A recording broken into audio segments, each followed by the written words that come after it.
السلام عليكم ورحمة الله وبركاته. الرد على الأحباش بتأويل صفة الكلام. أحباشوች الله سبحانه وتعالى ንግግር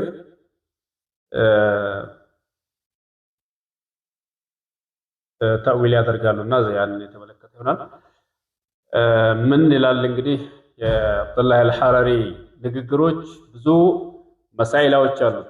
አንደኛ أن كلام الله عزلي أبدي لا يتعلق بمشيئته واختياره إلى الله الحرري.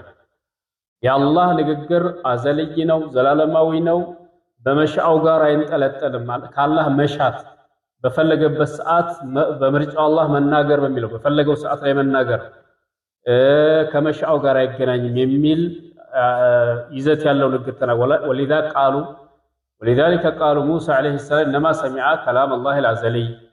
موسى يسمعው የአላህን አዘሊ የሆነውን ንግግር እንጂ ሙሳ አላህ ቃል እዛ ቀጥሮት ሩሰይና እዛ ጠርቶት አይደለም የሚያናገረው አልሰማም አላህ እዛ ሙሳ ይያለ አብዱላህ አልሐረሪ ነው አይደለም። ሱብሃንአላህ ቁርአኑን በሙሉ በቃ ሽምጥጥ አድርገው ነው እኮ የሚክዱት። አላህ ሙሳን ጠራ ነው አቀረብ ነው አናገር ነው ያለ ቁርአን ላይ አራጭራሽ የዛ ጊዜ አላህ አላናገረውም የዛ ጊዜ ተናገረ እኮ ላለ ማለት ነው። ሱብሃንአላህ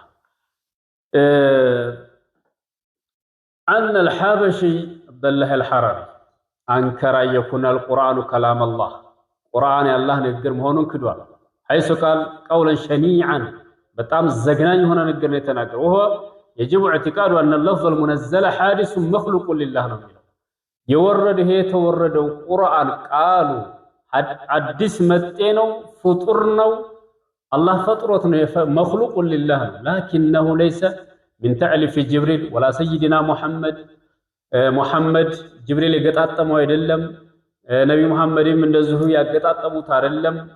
انما هو شيء تلقفه جبريل ከአላህ የተቀበለው ቃል ነው። ቢአን خلق الله حروفا አያችሁ አላህ ቃላቶችን ፊደሎችን ፈጠረ። መጀመሪያ ፊደሎችን ፈጠረና የሆኑ ፊደሎችን ፈጠረና ሙቀጣ የተቆራረጡ የሆኑ አሊፍ ባታ ሳ ጂም የምንለው ምሳሌ እንደዚህ ያሉ ፊደሎችን ፈጠረና ቢነዝሚል ቁርአን በቁርአን ስክክ በቁርአን ስርዓት አቀማመጥ የሆኑ ፈተላሁ ዐለ ነብይ ጅብሪል ነብዩ ላይ ያነበበው ያንን ቁርአን የመሰለ لكن لا يجوز أن يقال عن هذا اللفظ إنه مخلوق إلا في مقام التعليم مالا እንደው ለማስተማር ያከል እንጂ ይሄ ቁርአን መخلوق ነው አንልም። ለማስተማር ስንል ግን ፍጡር ነው እንላለን አለ አብዱላህ አልሐረሪ ነው ያለው። ለማስተማር ለምን حاذرا ለመጠንቀቅ ብለናል። من اعتقاد الحادث قديما قائما بذاته ይሄን ሐዲሱን ኢዕቲቃድ ላለማድረግ ሐዲስ የመጣው አላህ የፈጠረው قديم قائم بذات الله ያለውን ለመጠንቀቅ ያንን አላህ Subhanahu Wa Ta'ala የፈጠረውን ያንን የአላህ Subhanahu Wa Ta'ala ዛት ጋር ያለውን ቢዛቲላህ። በነገራችን ላይ ሐባሾች ለምን አላህ ዛት አለው ትላላችሁ ያላችሁ አልነበረም? ይሄው አብዱላህ አልሐረሪ እኮ ዛት ለአላህ ዛትን አስድቋል። ለምን ይሄን ትክዳላችሁ? وهذا كلام شنيع ይሄ በጣም ዘግናኝ የሆነ ንግግር ነው።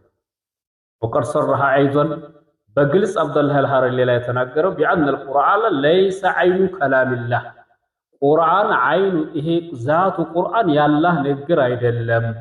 بل هو عبارة عن كلام الله ያላህ ንግግር እዛ ቀድም የሆነውን የሚገልጽ ነው የሚለው። وذكر أن جبريل إنما وجده في اللوح المحفوظ ጅብሪል ለውሐል መህፉዝ ላይ ነው ያገኘው ቁርአኑን አለ። ለውሐል መህፉዝ የሚባለው ላይ ያገኘውና فأنزله بأمر الله ባላህ ትእዛዝ አወረደው። አሃ ልብ በሉ ለውሐል መህፉዝ ላይ ነበር። ልብ በሉ ከለውሐል መህፉዝ ላይ አላህ አዞት ባላህ ትእዛዝ አወረደው አለ። ባላህ ትእዛዝ ማለት ምን ማለት ነው?